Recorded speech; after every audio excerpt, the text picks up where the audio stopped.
ওমা আজকে তো সোমবার। হ্যাঁ, কি রান্না করবা? কি খাবি?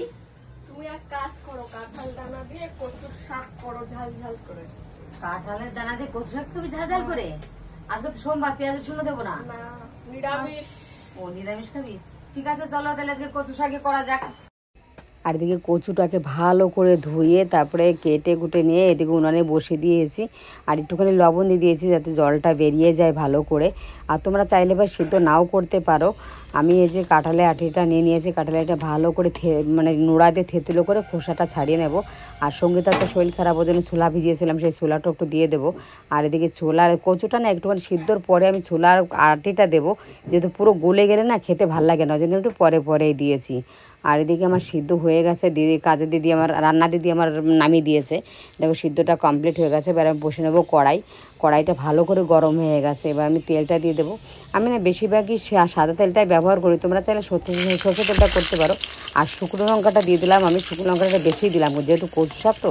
আর একটু পোড়া পোড়া গন্ধ হয়ে যাবে, গন্ধতে জাস্ট আমার অসাধারণ লাগে আমার গন্ধটা শুকনো লঙ্কার। আর সেই সঙ্গে দিয়ে দেবো দুটো এলাচ আর একটু দারচিনি আর হচ্ছে তোমার পাঁচফোড়ন দিয়ে সুন্দর করে লাল লাল ভাজা হয়ে গেলে এবার আমি দিয়ে দেবো সেই তোমার ভাপ দিয়ে রেখেছিলাম কচু শাক, কচু শাকটা দিয়ে দেবো। কচু শাকের মধ্যে তোমরা চাইলে কাঁঠালিয়াতে দিতেও পারো বা নারকেল কোড়া দিয়ে তিল দিয়ে খেতে পারো। আমি কাঁঠালিয়াতে, তোমরা তো শুনলে যে সঙ্গীতা কাঁঠালিয়াতে দিয়ে খেতে চেয়েছে, সেই সঙ্গে আমি একটু যুক্ত করে দিলাম তোমার ছোলা। আর এদিকে লবণটা আগে সিদ্ধ হওয়ার সময় দিয়েছিলাম, এখন পরিমাণ মতো দেবো। আর এই যে হলুদটা দিয়ে দিয়েছি, আর হলুদটা না দিলে না তোমরা চাইলে কাশ্মীরি লঙ্কাটাও দিতে পারো, এই জন্য আমি হলুদটা একটু বেশি দিয়ে দিলাম। অজিত কাকা আমাকে একটু দাও না, আমাকে একটু দাও, আমিও পছন্দ করি।